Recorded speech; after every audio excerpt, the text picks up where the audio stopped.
Here's a simple dinner from the garden. Now, I posted this video on Instagram a few months ago, so we are past garden season here in Colorado, but this was fun. I got to use our fresh tomatoes and basil, and this recipe is in my newest book, Plantifully Simple.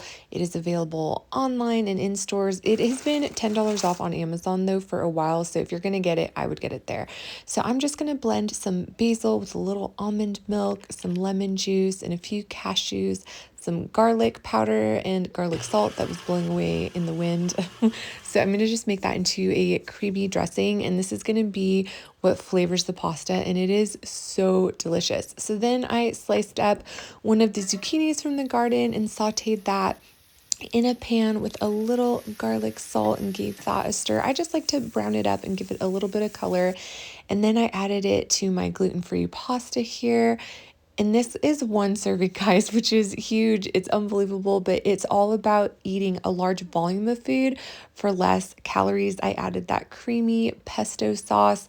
I added extra basil on top, and then that's it, guys. It comes together quick, easy, and it is so, so delicious.